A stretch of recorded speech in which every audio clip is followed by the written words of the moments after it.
Missed an episode of your favorite podcast? Choose from over a decade of content in our archives, not just the latest episode. All free at gcnlive.com. This is your call to action. Get prepared, America. Economy, survival, energy, disasters. This is USAPrepares.com. Informative radio, educational radio. Interact now by emailing instructor@USAPrepares.com or text at 434-390-7953. Class, please take your seats. Now, your instructor, Vincent Finelli. Everyone all set, cocked, locked? Here we go. Hour number one. Stephen Heuer is with us. Synergistic Nutrition. SGN80.com. SGN80.com. And let me give you out the phone number right before we get started, in case you'd like to call his office. 888-988-3325. 888-988-3325. John is engineering the broadcast in Minnesota at GCN. I'm Vincent Finelli. Welcome, Stephen Heuer. Good morning. Thank you for having me on, Vincent. It's always a pleasure. My pleasure. Stephen, I want to tell you a story before we get into the today's topic about mineral deficiencies. And so here's the story. As our class knows, I'm a farmer. I grow grass, and I raise cows on the grass out here in the middle of nowhere in Missouri. And for years, I have been trying to find a company that will spread lime on our fields. We need to have approximately 200,000 pounds of lime spread. So even though I have a spreader, it only has a hopper of maybe 450 or 500 pounds. So it's impossible to get the job done on an open cab tractor or a cab tractor, at 500 pounds at a time. It just doesn't work. So I'd be spending months, spreading lime on the fields. So I've been trying to find a company, and there used to be companies out here in Missouri that would have these spreader trucks, and typically they spread fertilizer. So you buy, several tons of fertilizer, maybe 8 tons, and they come out and spread it. Well, no one wants to do it. No one has wanted to do it for at least 4 years, probably longer. I've been on lists to get lime spread, and I can't. I can't move from whatever position I'm in on that list to one where they actually show up. Okay, so I bought a used salt spreader. Now, this is a truck that's the size of the biggest U-Haul with Mom's attic, a 26-foot size typical truck, the biggest U-Haul makes, and has a spreader like you'd see salt spread on the road. Well, it's all rusty, and I have to fix it and weld parts back on and fabricate pieces to make it all work. But I'm doing that. Now, why am I mentioning that? Because if I don't put lime on the grass won't have the uptake of the nutrients that the cows need to be healthy. And then if people... and if this is happening to me on our farm, it's happening all over the country. And what I'm saying is lime is the catalyst for the grasses to uptake the nutrients for a sustenance of life. So exactly. Yeah, correct. That's kind of, and that's one of the things that we bring to the airwaves. We know these things because we're immersed in it. I mean, this is our life. This is what we do. So one of the companies that lime is very plentiful here in Missouri. It's very inexpensive. You can buy a ton of lime for $8. What can you buy a ton of for $8? I mean, it's very, very inexpensive. Mm-hmm. And I'm not exaggerating. 2,000 pounds of lime is $8, but that's at the quarry. Now, if you want to have it brought to your farm, it's going to be probably another $8. So $16 delivered. Okay, and then we have to spread it, and that's another charge. But we're going to do that ourselves. Now, the point I'm trying to make is the quarry that I like the best, people don't like. They don't like it because it's high in magnesium. So this particular lime has a lot of magnesium in it, and farmers don't like that. Oh, yeah. Because to me, that's crazy. That's absolutely crazy. So that's the lime I want to use. Okay? So it's very inexpensive, and I can do it myself, or our family can do it, and that's what we're going to do. So our grass is going to have the right uptake of lime and calcium and other nutrients that the cows need. But if we're having problems with that, how many other farmers are having problems? I'll bet darn near most of them. That means that the food the meats are going to be deficient in the nutrients from the soil because they can't get the lime as the catalyst to help the plants grow with the nutrients that the animals need to be healthy. Yeah, that's true. That's true. Mm-hmm. So here we are. I've studied with Dr. Kerry Reams. Well, I've learned his information. So he's a famous soil biologist that figured out how to create fertility in the soil back in the 30s, and take citrus crops and transform their health so that rather than having their diseases, they don't, and they produce really high bricks or high sugar, delicious oranges, and a lot of other situations he did that with. And so he came up with a lot of discoveries, and one of which is that 80% of the mineral needs of a plant, animal, or human is calcium, and the 20% is the other elements. So it plays a dominant role, like you said, and if it's not there, then you're not going to make use of the other elements as well because of the absence of the proportionally higher amount of calcium that's needed. He said that the problem with high magnesium calcium lime product is that the magnesium will displace and make less bioavailable the calcium to the plant. And so it was always preferable in his recommendation and based on, actual real-world experience to have a low magnesium lime. So that's why so many farmers prefer not to, use the high magnesium lime. So, and then you got gypsum, which is a sulfated form of calcium, and that's good for like clay soils. So if you have, impacted clay soils that you need to break up, then that's the preferred form of calcium to use to get the soil condition back to more aeration and better texture. So yeah, you're right. Calcium plays a dominant role, and most farmers, even if they're doing it organic, I just don't see it happening, because if it was happening, if people were putting the calcium or the lime in there in sufficient amounts on, commercial production of produce, you'd see a higher bricks in the juice or of the fruit or vegetable. It'd be a higher mineral sugar content that you can read on a refractometer.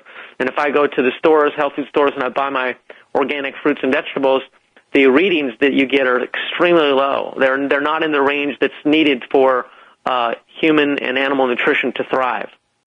So we do need to supplement to make up for that.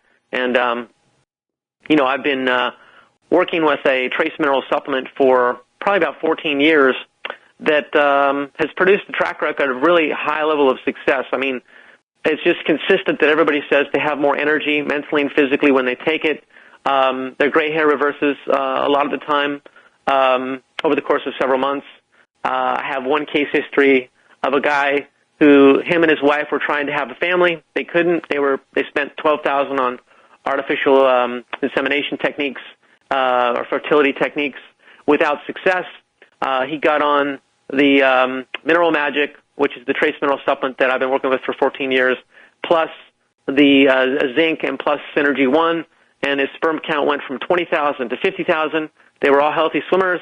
All 4 eggs were fertilized, and they went on to have their family. And, a lot of people don't realize that, that there's this whole book called Minerals for the Genetic Code by Charles Walters and Dr. Ulrey, and they go into espousing that they believe this is the way trace minerals work in the body that is currently not taught by modern-day science.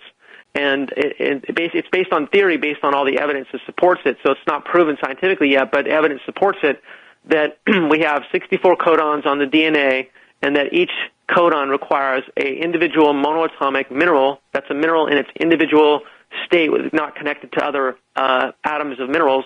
Individual minerals that will come in contact with each codon and activate that codon to produce the appropriate amino acid, or bind to the appropriate amino acid to then make the specific proteins needed by the body.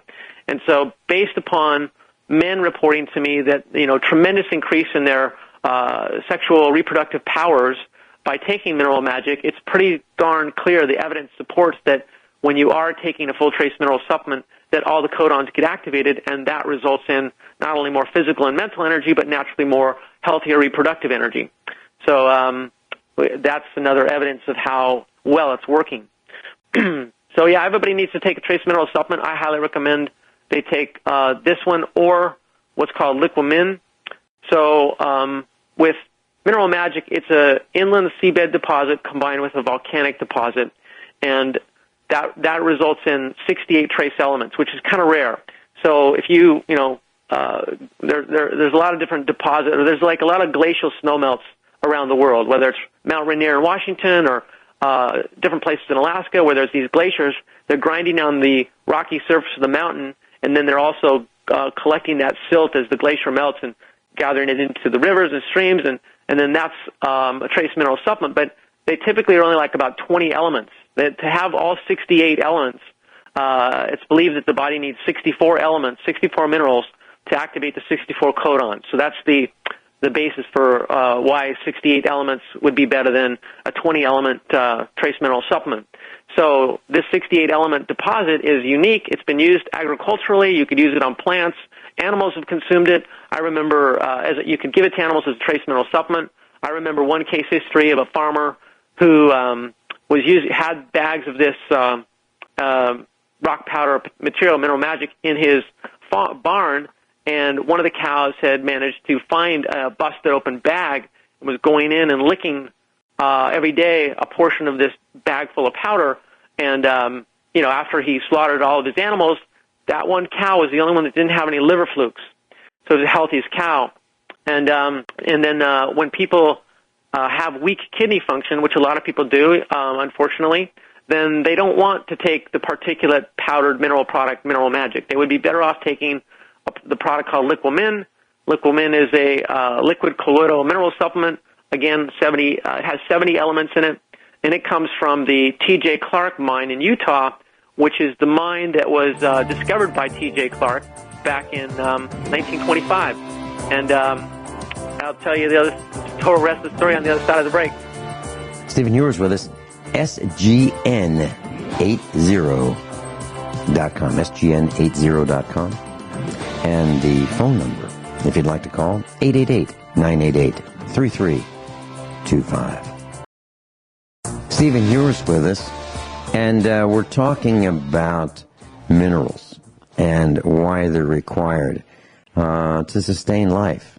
And you were talking about the Clark mine in Utah, Stephen. Yeah, so it was interesting that the story is T.J. Clark was about 1925, I think it was, basically very sick. Doctors didn't know what to do, and somehow he either already had or developed a relationship with the local Paiute Indians. They had for generations known about this particular pond where a golden-looking water was the body of water was golden-looking, and this is something that they've drank for, I guess, generations. And so they basically instructed T.J. Clark that this is something he needed that could help him. So he began to drink this water, and as time went on, he became 100% healed. He recovered from whatever was going on, and this was so amazing that the family basically took upon themselves discovering what was going on. So they found out that in this area of Utah, there is a forest and a vast area of vegetation that was covered over by land sometime eons ago, and this forest turned into humic shale. So rather than turning into coal or anything else, it just decomposed into humic shale. So this dry hay plant material. And this means that all the minerals in this humic shale have gone through the physiological process of the plant and have become chelated. They're in their small, most bioavailable state, and so they're easily absorbed, easily excreted, meaning you don't run the risk of accumulating minerals in the body when you take them in excess because they're so small and so easily absorbed and excreted. So this became, they figured out a way to I guess buy this property and then, make this mineral tea where they run water through this humic shale and produce this 70 trace element colloidal mineral liquid that, in the beginning, it in and of itself is kind of an acrid, chloride, acidic type liquid, not real pleasant to take straight by itself, kind of like a more pungent than even like a lemon in your mouth. So you take a couple tablespoons of this, put it into some diluted juice, some diluted fruit juice, every morning, twice a day, 2 tablespoons twice a day. And you're getting the 70 elements in a super bioavailable state that readily address the trace mineral needs of the body that we are not getting from plants or animal foods. And the net result, of course, is, dramatic support to your health, which one of the side effects of taking trace elements, whether it's the Mineral Magic or the Liquamin colloidal minerals, is that when your nervous system is truly fed all the elements that it needs to make all the metabolic enzymes and activate these codons so that protein synthesis takes place throughout the entire body in a timely manner, is that the body loses its craving for junk food. People have consistently told me that they no longer want their chocolate, they no longer want their marijuana, they no longer want their coffee or whatever it is that they're doing that's sort of a non-health, non-ideal way. They lose their craving for it, and their appetite goes down, and they prefer and crave only healthy food, as well as having, like I said, the more energy in the day. With the Mineral Magic, I've experienced people, the reason that I think Mineral Magic produces an effect that's stronger in my experience and in many people's experience is because the minerals are what's called paramagnetic. So paramagnetism refers to a mineral that becomes magnetic in the presence of a magnetic field. Our cells are all magnetic. So when these minerals come in contact with them, they increase the magnetism of the cell, which is another way of saying that you become more energized and healthier. So the more magnetism you have, the healthier you are.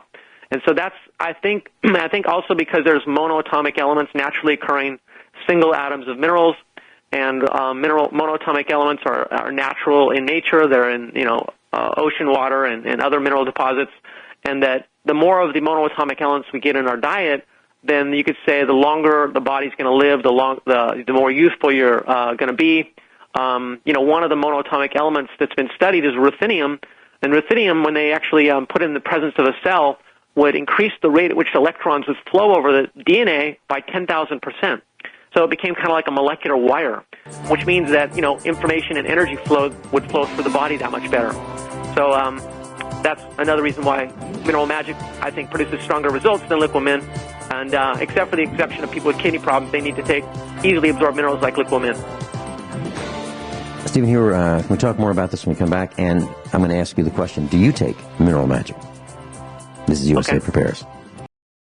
Stephen Hewer's with us, and I'm looking at the call screen, and I see Marty in the Garden State. Marty, is this Marty Barrett? Yes, it is.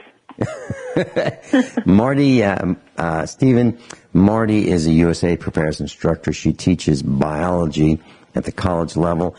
And Marty, I met Marty at the university, Chemistry Lab 101, and I went to pick a seat, and there's a sink, and there are 2 stools, and I found an empty seat as a freshman, put my books on the corner of the lab table, went to get my glassware, and when I came back, Marty Barrett was there, the prettiest girl in the university. So glad you're with us. Hi, Marty. That was a few years ago, though. Just a few. Marty, Hi, Marty. Thanks for calling in. How can we help you? One of my daughters gets everything that comes along the pike. She tends to always have a sore throat and gets every cold, and I just think has a suppressed immune system, and I wondered what we should do with her to kind of boost it up a little bit. Well, hi, Marty. There's, I think you, being with your biology degree, you know more than most about how the body works. And so is her digestive tract working healthfully? I mean, like normal stool formation and all that stuff and regular bowel movement? That seems okay. It seems to be mostly respiratory. Okay, so respiratory. The lungs require large amounts of glutathione to be able to actually neutralize the incoming allergen, dust, free radical in the atmosphere that we breathe. And I've had quite a bit of success with people with COPD, have those symptoms reduced by 60% or more when they're taking our non-denatured whey protein, our One World Whey. It's the only whey protein on the market that's truly processed in a manner where proteins and amino acids that make up the protein have not been bent and twisted or denatured or damaged. So therefore, you're going to get the utilization, and people with like dairy allergies and whey allergies say that, they've had no problem. They can tolerate our product just fine. So that would be something real simple that would probably help her breathing.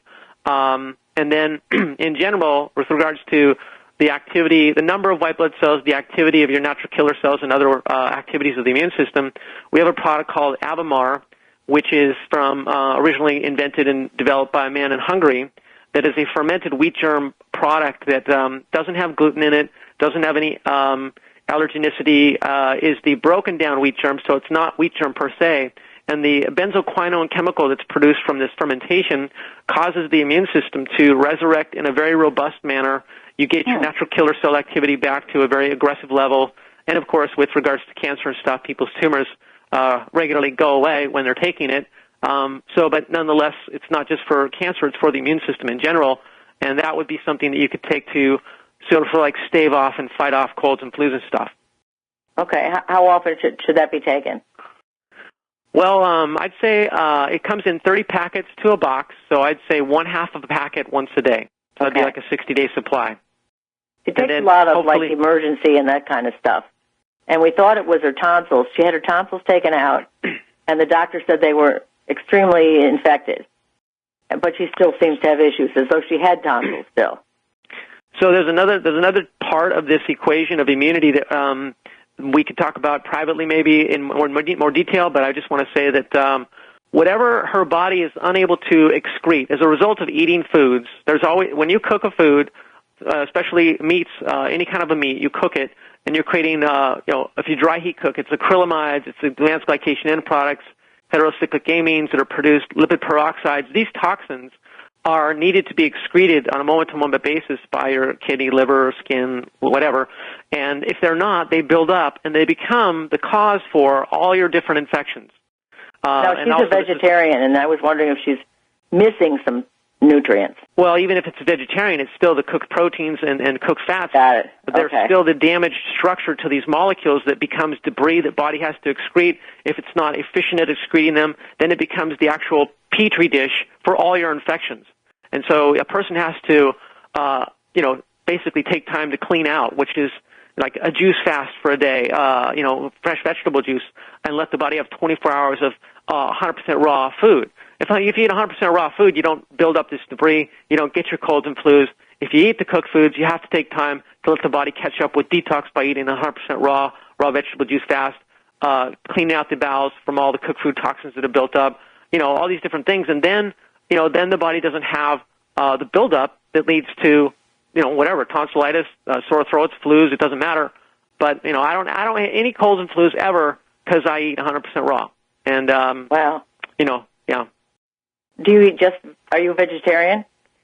Nope. I do something pretty radical that's going to shock everybody listening. But there's a book called We Want to Live and another book called The Recipe for Living Without Disease, written by a guy named Augenis Vonderplanitz.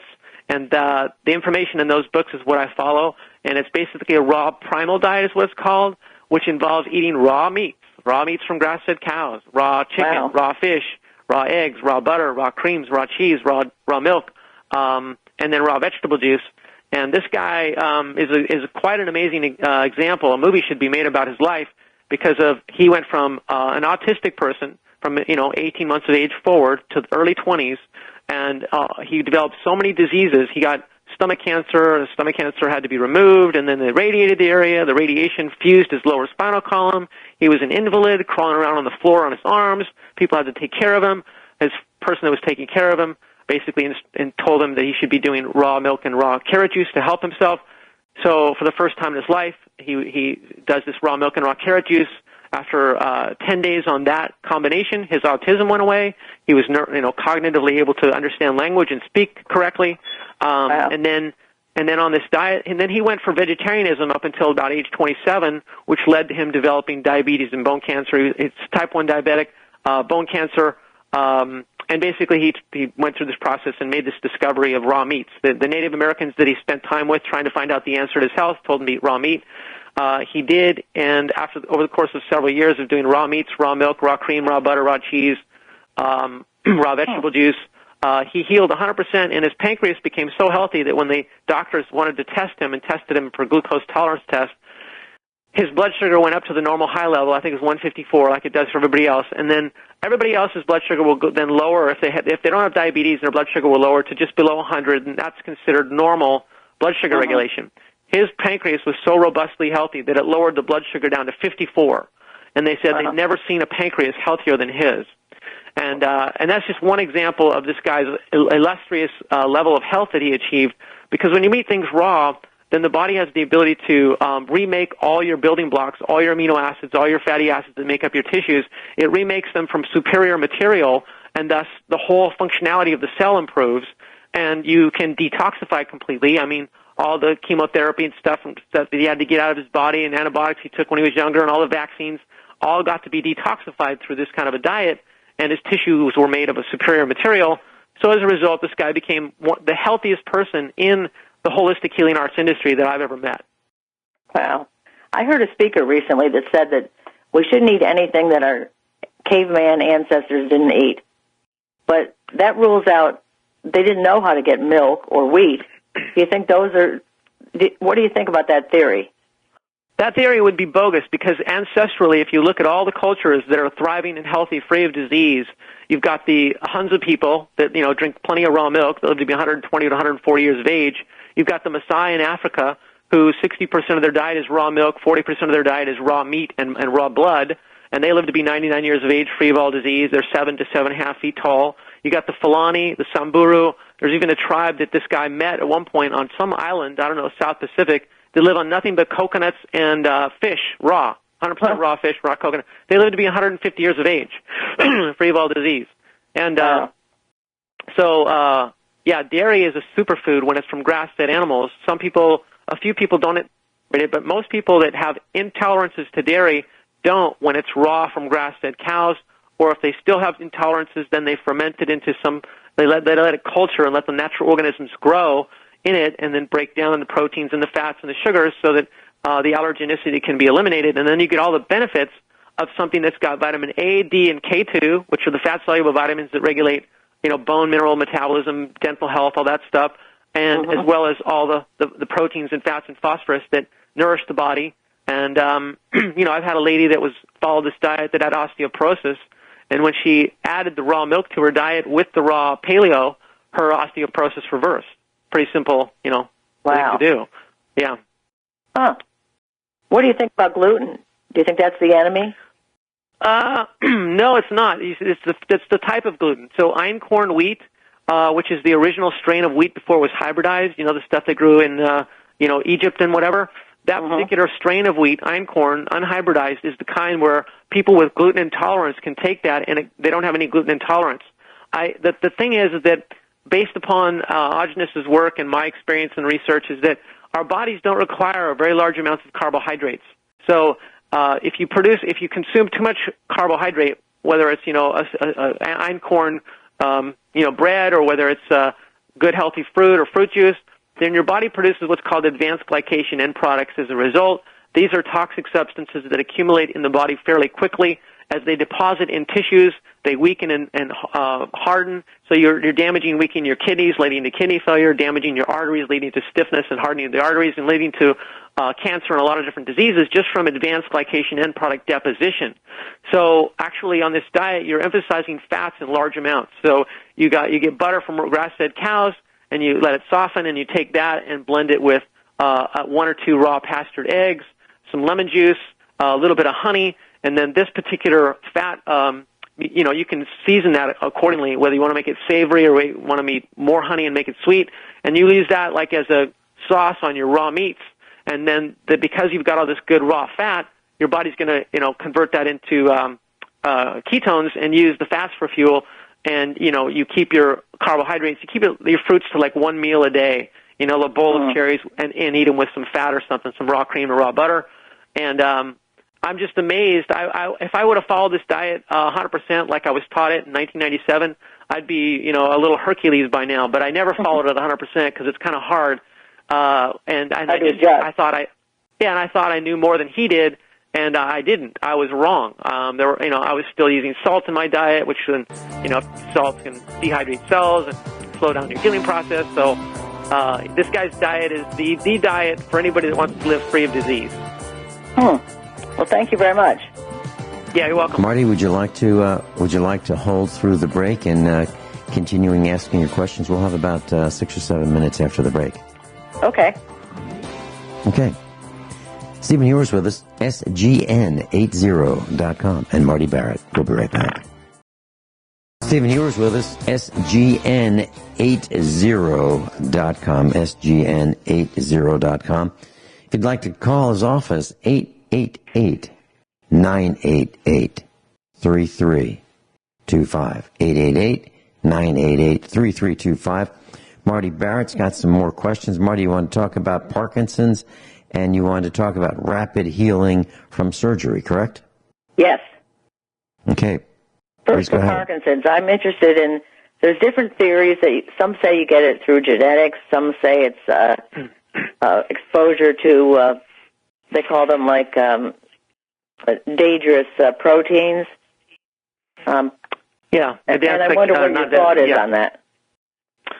Yeah, my thought is that it's not genetic. It's genetics is determined by environment. As far as epigenetics, it's like whatever the environment of the cell is determines the expression of the cells. So the environment in our day and age, and most people have been exposed to vaccines or mercury fillings. So number one issue would be mercury exposure, which is a pronounced neurotoxin. It's gotten into the body. And that when you're older and you're producing less glutathione out of the liver to neutralize this, then the mercury can migrate into the brain. If it's still coming off the teeth, it's not being neutralized, so it's going as vapor, inhaled, it goes into the bloodstream, goes into the brain, kills the substantia nigra, so you've got problems with producing enough dopamine.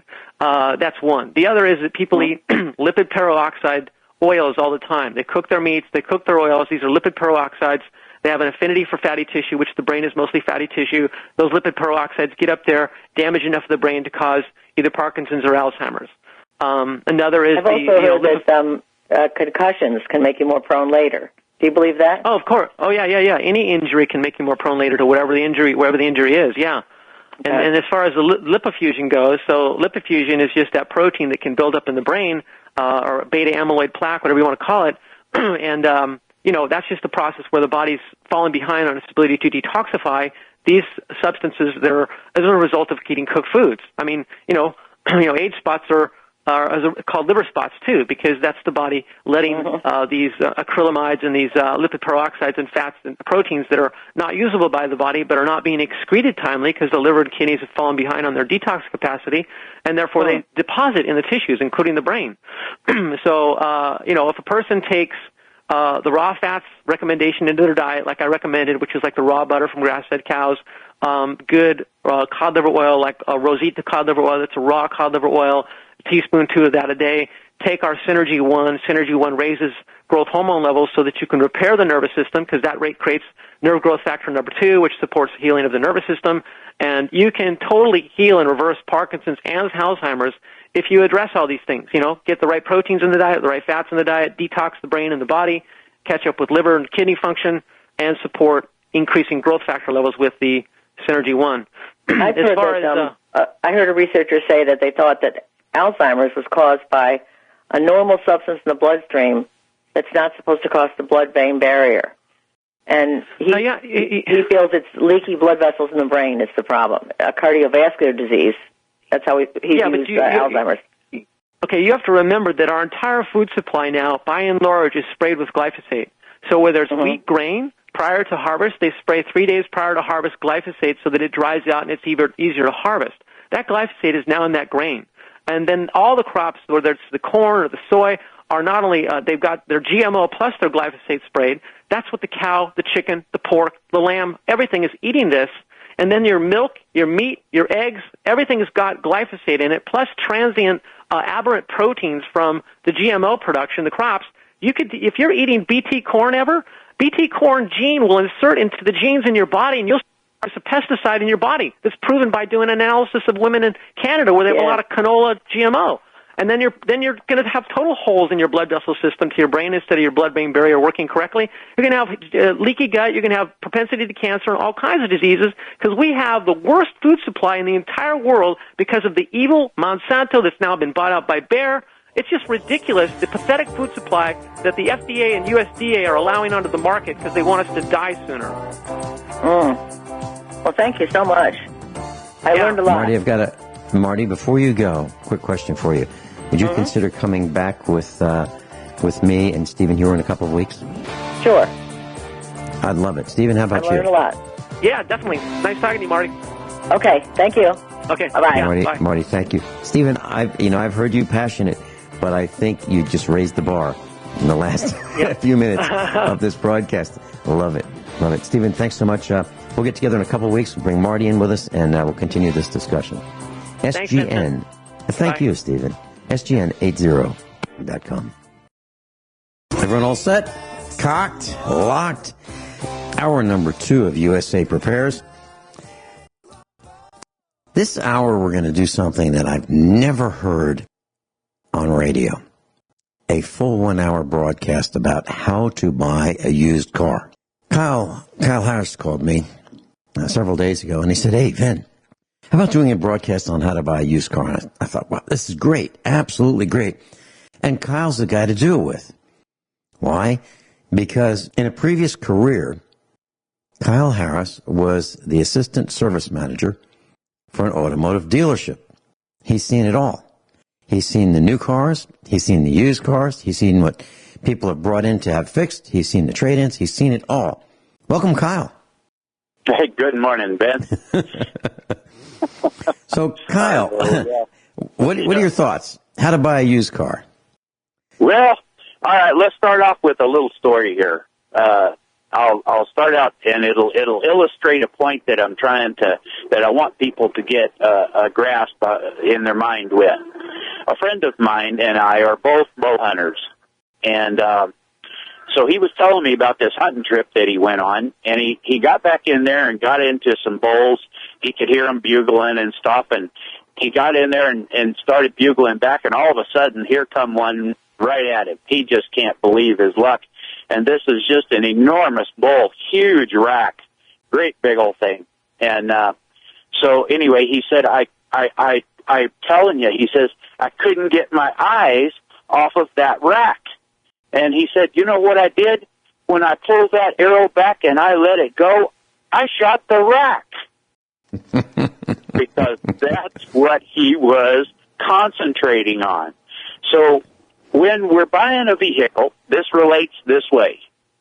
When you're buying a vehicle, don't think in terms, think really hard and get some counsel if you don't know about really what your needs are.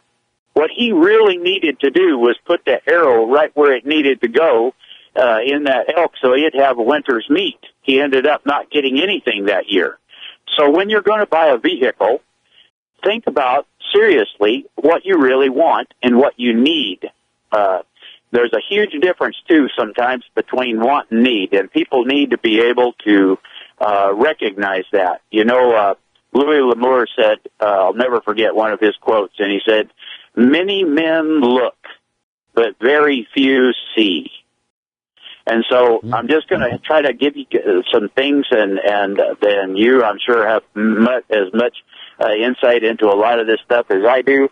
So it's like between us, I think we'll be able to give people a good basic understanding of what they're wanting to, what they should be looking for when they're trying to get a used car. If they choose to take a hint from Rich Scheben and you and everybody and see that this economy is not quite as good as everybody is making it out to be. So I think we're living with a huge white elephant in the room, and the elephant is wearing camouflage. So I agree. And you know, Kyle, as you were saying this, I was thinking about how many people go to a used car lot and they're thinking maybe, you know, a station wagon type vehicle, and they end up buying a sports car because it catches their eye, and it's absolutely the wrong thing to do from a practicality standpoint. It's hard to put whatever you want to take home if you have a lifestyle like we do. For us, we could not live without a truck. Impossible. Absolutely impossible. We go and buy equipment, and we have to tow it home, hook it up to a trailer hitch. Can't do that with a car. Even if with a trailer hitch on a car, it won't work. The car's not heavy enough to pull the kind of things that we want to pull. So, the best all-around vehicle for us is a truck. And a lot of times when people hear me talk about, Mrs. Finelli and I go out, I mention we're in the truck. Well, that's because we are. So, Kyle, what are your thoughts about how to buy that used car? And let me say this first. I believe that people are buying new cars because they feel that they have to get to work. If they can't get to work, they think they're going to lose their job, and they probably will.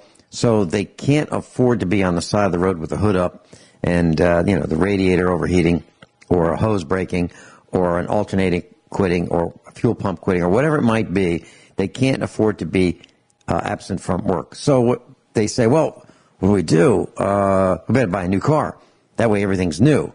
And they have this illusion that things are going to be so much better because everything's new. But when they do that, they're in the trap of you can't fix it anymore because you need the dealership computer in order to work on it. Is that right? Absolutely true. Even Vince, you just mentioned the pickup right there. Okay, so let's just say you're out shopping for a truck, and you know what kind of loads you're going to be pulling, okay? But you come across this really nice-looking pickup, but it's a half-ton instead of a three-quarter ton, and it's not a diesel, but it's a really good price. Can you just walk past it? Because it's not what you know that you need. That's the kind of stuff we're wanting to point out for people here, I think, too, Okay. So, Kyle, if someone is going to buy a truck, do you have a recommendation? Cutting to the chase, is there a truck that is the best value in terms of durability, performance, comfort? Forget the features like the backup cameras and forget all the fluff, just the basics. Is there a truck that you like best of all? Yeah, I'm a General Motors fan because I've been a service manager for Dodge, Ford, and GM. And so I will tell you this, though. If you get back in the early years of the Dodge pickups, they have some front-end problems, but, boy, with those diesels, the Cummins diesel is, in my opinion, the best engine that's ever been built. The old straight six 5.9, I think it was, with the mechanical injector pump. Those were the old ones. That was made from about 1989 up to 1995. If you're going to do pulling, if you want something, and even though I will tell you this, that's kind of a scary thing on that. I have a friend of mine that has a 93 Dodge with a Cummins engine in it. And I just ran into him the other day at the grocery store, and I was talking to him, and he's driving a Chevy, a half-ton Chevy pickup with he's a horseshoer, and so he's so he's driving this Chevy, and I said, "What's going on?" And I said, "You finally move up or get some sense instead of driving that Dodge," because I tease him about it all the time. His is a great truck, but I just like to tease him. Anyway, he said, I have this problem in that the front end needed to be re-shimmed and some new bushings put in the front end, but they don't make them anymore. He said he literally had a guy looking for a week and a half all over the country trying to find the right shims and bushings for that old pre-1994 Dodge Cummins diesel truck. So he said they don't make the shims and the bushings that he needed anymore. So you're going to have those are things that somebody should research before you go and buy vehicles. But overall, I like a General Motors vehicle. I just do. I'm not a Ford fan, although the Power Stroke is a really good engine. It's just that they're complicated. They took a really simple design with that Ford engine, the Power Stroke, and they made it real complicated, in my opinion. There's a lot of Ford fans out there that are going to disagree with me, and my son-in-law actually drives a Ford, and loves it, but he has put a lot of money into that engine. So anyway, that's just something. But we can jump here real quick if you want, Vince. Now, that's just for pickups. That's for me, okay? I drive a 95, which is pre-OBD2. It's an OBD1 system, the electronics in it, onboard diagnostic systems. This is what that stands for, and that's Series 1. Then they made Series 2, which was a lot more complicated. It's a smarter computer. It tells you more accurately right where to go to fix something if it's electronic, but there's a lot more electronics to go bad. So I drive something more simple because I can work on it. It's easy to get to. The engine compartment's open.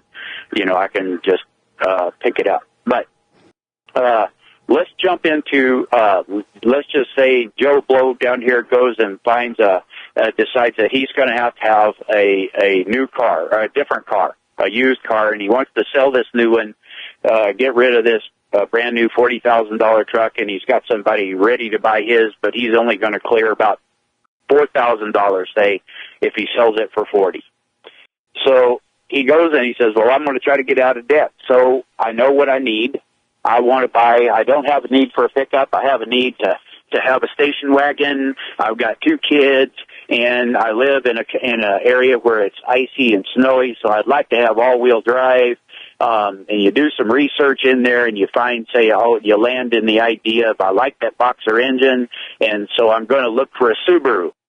So the first thing, and this applies to any car, but I'm just trying to give somebody the thought process of how to think in terms of what you want. If you want a sedan with a trunk, or do you want or do you want a little station wagon? The problem with a little station wagon is, you got tools in the back, anybody can look right in there and see that you got tools. And I travel with tools. So, if you got a trunk, you can shut the trunk and lock it, and nobody can get in there to get at your tools. But if somebody wanted to bust the window, they'd see that hey, there's something here worth stealing. So, anyway, that's just a thought. You got to think these things through. So the first thing I would do is, if I'm looking for a car, and I'll find exactly what I'm looking for in the price range I'm looking for, and I don't look outside my price range very far. If I'm looking for a $4,000 Subaru, I don't look at 011 Subarus. But I'll catch that up here after the break. Kyle Harris is with us, and we're talking about how to buy a used vehicle. And you really need to figure out what you want and what you need first. And as he said, stay within that price range as best you can. We'll be right back. 2 quick comments. Kyle Harris is with us, and here's 2 comments. One, I just read that the best time to buy a vehicle is in May. I got to tell you, that is absolutely crazy. The best time, in my opinion, to buy a vehicle is not in May. It's in February, when it's freezing cold and no one is out looking at cars. That's my comment. Next comment I have to make is the average price average amount that a person pays for a car payment in the United States currently is $479 a month. $479 a month for the average car payment. I bought a 2004 Chevy Silverado 1500 pickup truck, air conditioning, power steering, power brakes, clean interior, really nice. Okay, had some rust. 210,000 miles, $3,000. I bought a 1996, and this is recently, 1996 Mercedes-Benz 4-door diesel. No dings, I had some dings and dents, but nothing that was worse than minor. Okay, excellent condition. Both of these vehicles, overall excellent condition. $3,000 for the Mercedes. Mercedes had 160,000 miles. Chevy truck had 210,000 miles. Both of them were to the penny, $3,000. Now that is 6 1/4 payments. 6 1/4 payments. So compared to the average guy buying an average vehicle in the United States, I'm done paying for mine in 6 1/4 months. Period. Done. Kyle?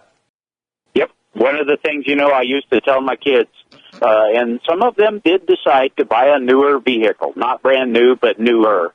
right? I told them, every single one of them, before they buy it, I said, you know, you can fix a lot of stuff for that much money, talking about the car payment, you know. You can fix a lot of stuff for $479 a month. Man, I mean, you know, that'll buy you a whole brand new set of tires 1 month. You know, that'll replace a time. Even if you have somebody else do it, that'll replace a timing belt and the water pump on like a Subaru the next month easily. So it's like, you know, that'll replace struts in the front another month. I mean, pretty soon you'll have a brand new vehicle and it'll be completely paid for, and you won't be sunk in debt for the next 6 or whatever years, you know. But and the insurance is less. And the insurance is less. Huge amount. Yeah, huge amount. So here, let's just say, so we were at the $4,000 Subaru. I'm going to be looking at Subarus in the $5,500 range down to probably $3,000.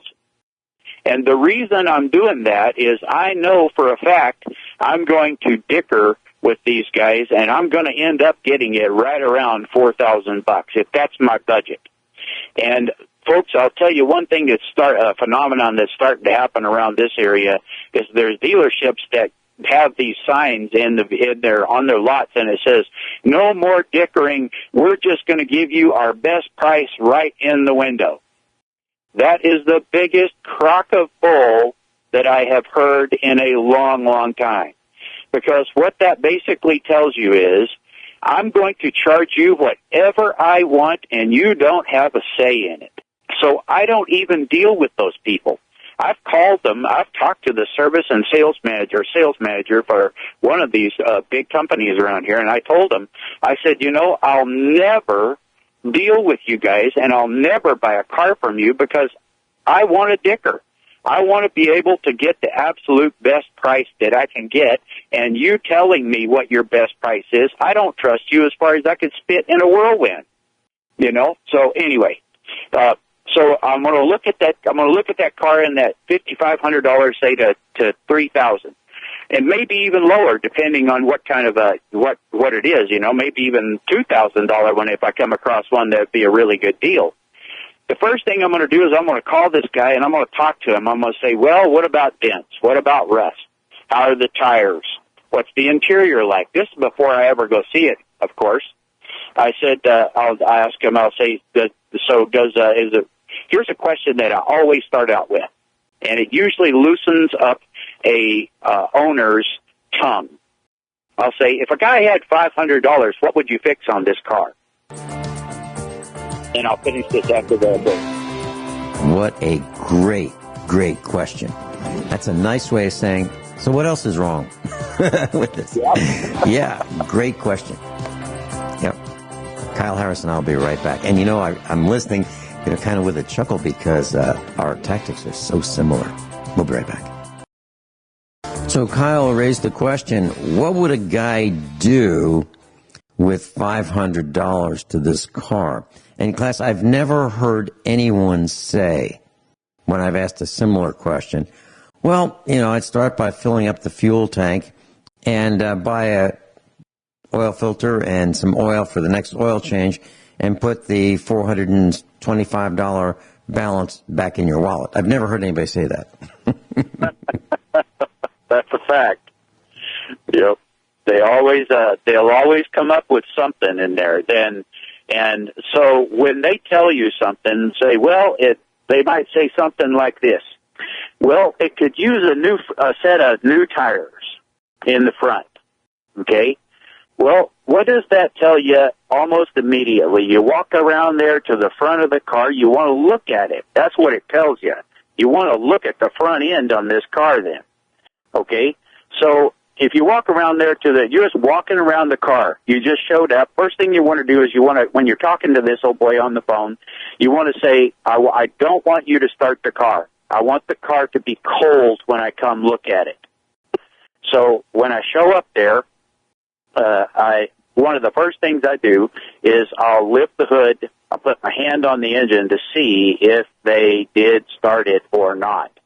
If the engine's cold, then I know they did exactly what I asked. But then I'll go with the $500 question, and I'll look it over and say, if he says front tires, I'll look underneath the car to see if the front tires are wearing on the outside or the inside of the tire is more worn than the rest of the tire. If it is, that tells me that he's got an alignment problem for the front tire, for the front end.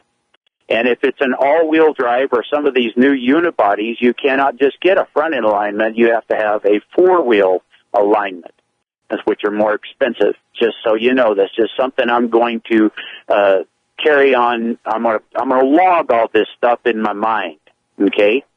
And so the next thing I do personally is I'll lift the hood. Never have started the engine, nothing like that. I lift the hood. I take the automatic transmission dipstick out, and I'll look at it.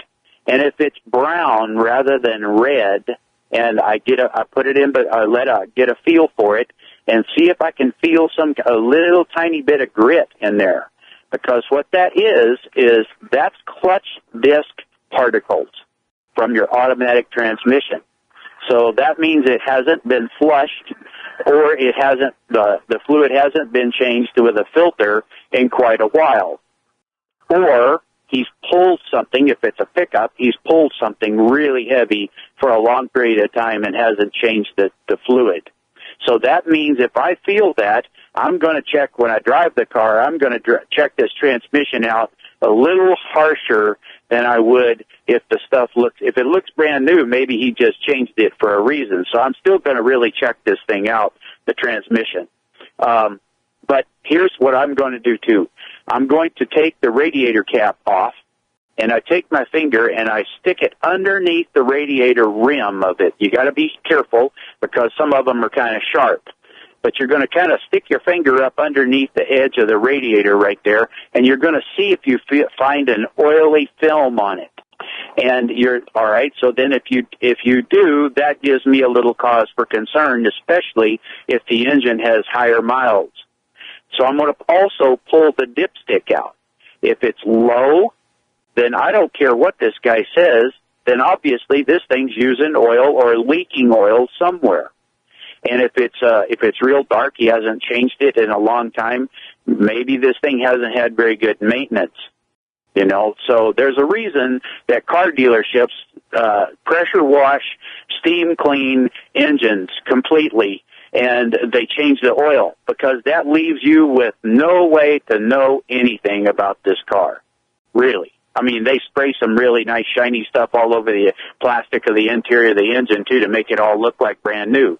And they can take an engine that's, got 500,000 miles on it and make it look brand new on the outside. A little bit more looking at the horns rather than checking what you really need to be looking for. So if it's a General Motors vehicle, as an instance, all right, I'm going to jump from the Subaru just for a minute.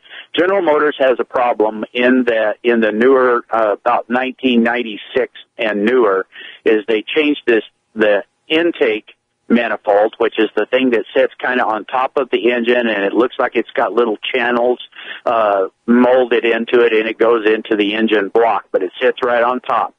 And they didn't have a very good sealer. The plastic manifolds didn't seal real well with the blocks. The silicone that they used in there wasn't very good, and you can tend to get seepage around the front or the back. So I'm going to take a flashlight, and I'm going to look down in there really careful if it's General Motors. I'm a General Motors fan, but I'm not saying they're a perfect car by any stretch of the imagination.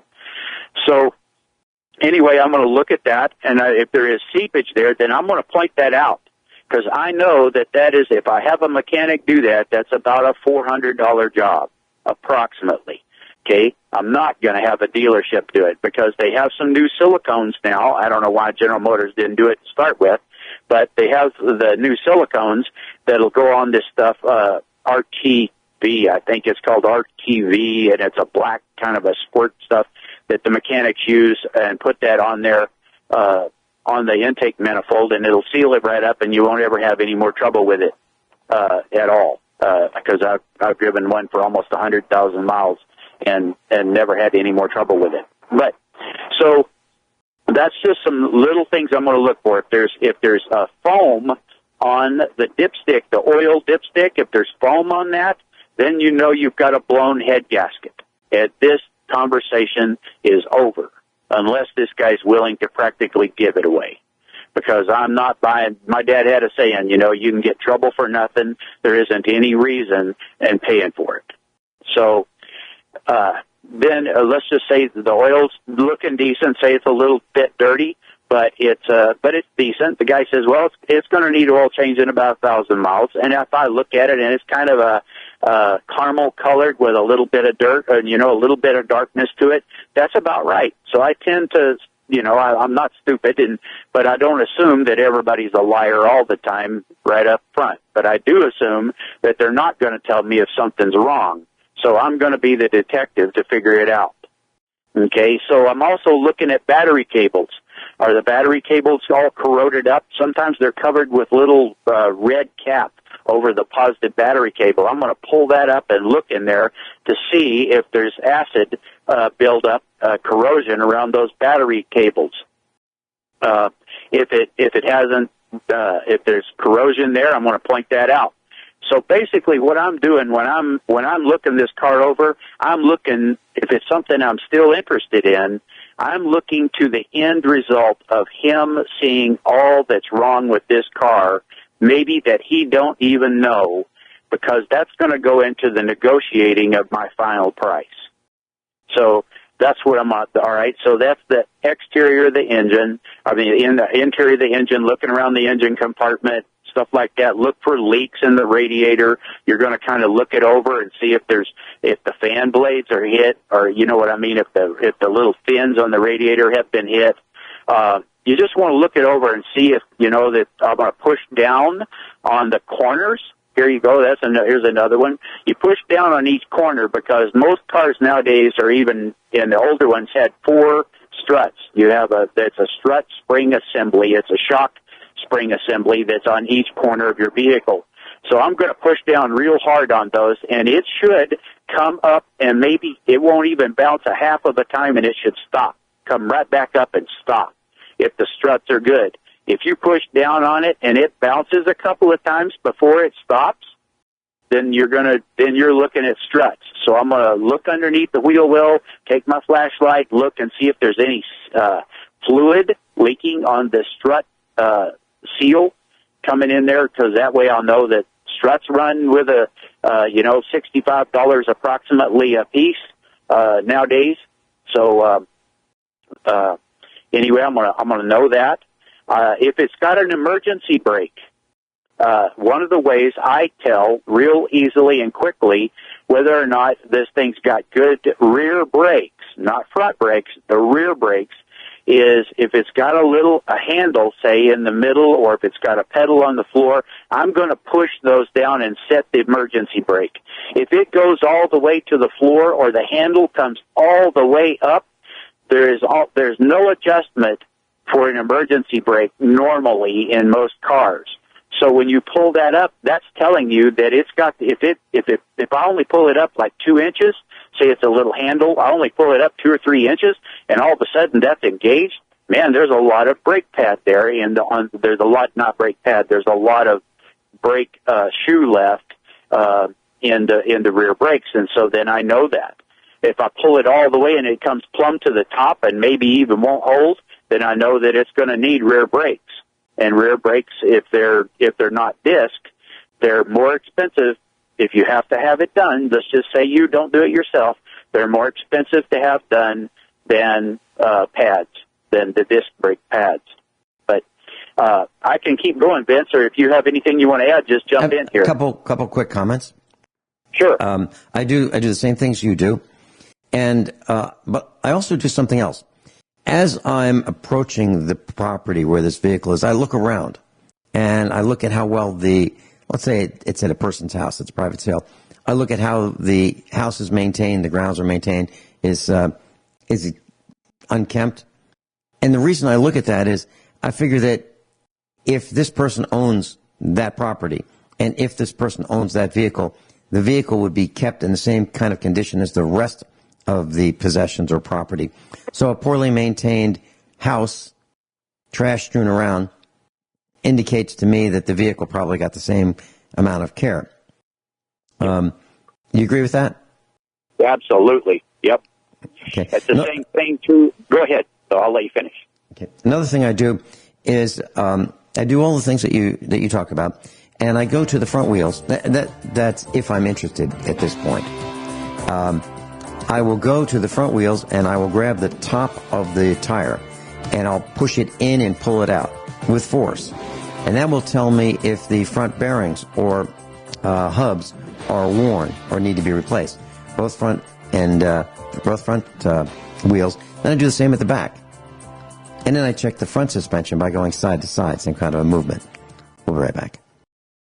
We're talking about how to buy a used car. Kyle, I guess this is part 1, and I'm thinking there's going to be a part 2, 3, 4, and 5. Are you up for that? Over the next, I'll do it every couple of weeks. Okay, great. So Kyle, we've been talking about how to buy a used car, and we're under the hood, and we've walked around it. We have not taken the car for a test drive, and we have not started the vehicle yet. This is before the vehicle gets started. And one last thing I'd like to mention before we continue is the first thing that a car salesman does is you go in for a test drive. The car's already been started. The first thing they do is turn the radio on. We don't do that. The radio, that comes on as an afterthought at the end. Oh, by the way, does the radio work? Okay, please continue. Exactly. And you notice, I want to back up just for a quick second. You notice when I said I was checking the automatic transmission fluid, I did not say I'm checking the level, because the car has to be started in order to check the level of the automatic transmission fluid.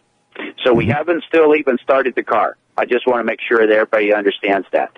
Because if you try to check it, if you think you're checking the fluid level before you start it, it's going to look like it's way over full. One other thing to bear in mind, folks, when you see the add mark on the little dipstick for oil, if there's a little mark there that says add, that little mark is for 1 quart of oil. In an automatic transmission, they're not measured in quarts. They're measured, that little mark is a meaning of pints, because in an automatic transmission, they are much more sensitive to being low, and the shifting of the automatic transmission is much more sensitive than the engine needing and circulating oil for your engine. So there's a whole bunch of stuff that, like you said, parts 2, 3, and 4 we'll have to cover. But I just wanted to make sure that I told you that. The next thing, I guess I'll just start the car. So I'm always with somebody when I go look at a car. Say it's my wife. What I'll do is I'll have her get into the car, and I'm back by the tailpipe. And, or I'm at a place where I'm more about halfway in the car, say about the door height, because what I'm listening for is 2 things. I'm listening for a clatter in the engine, anything that sounds like a clatter on a cold start, and I'm also looking at the tailpipe on the other end to see if there's any little tiny puff of smoke that comes out of that on a cold start. The other thing, okay, so if I don't hear any rattles, it's a nice tight little engine, say the thing doesn't smoke or anything like that, but I still want to test a little bit further.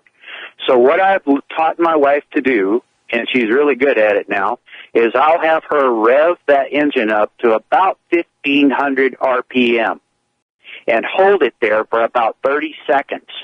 And then I have her punch it all the way to the floor and let up. And I'm back at the tailpipe watching that tailpipe. When, if it smokes when she punches it down, I know that the rings are getting worn. If when she lets up on the gas, it smokes a little puff of smoke then I know that there's valve stem seals that's eventually going to give me trouble with that particular engine. But if it's nice and clean both directions, I'm thinking that the engine is pretty tight. I've already crawled kind of underneath and looked and see if there was a rear main seal or a front main seal or an oil pan gasket. I've done all that too. I've looked underneath the engine before it's ever started. I should have mentioned all that. But I'll crawl underneath there, either jack it up, or sometimes I'll bring a set of ramps and run it right up on the ramps and look underneath it before, after I started, of course. And you drive it up on the ramps, I'll look underneath and check it for leaks, because a little leak, can go a long ways and make a mess. Well, it looks like we're going to have to get to... Yeah, another way of doing that is... part 2, 3, 4, and 5 are going to be coming up in the next couple of weeks. Another way of doing what Kyle said is, you have that person, could be your wife, sit in the car and you talk to the guy while it's been idling, and for a few minutes, and do the procedure you talked about for checking for worn rings and valve seals. And then you back it up a little bit, like 10 feet, and then you look and you see how many oil drops are fresh under the vehicle. Just another way of finding out if you have a leak. Kyle, thanks so much for teaching this class with us. I think you've opened a lot of eyes. Actually, I know you have. Thank you.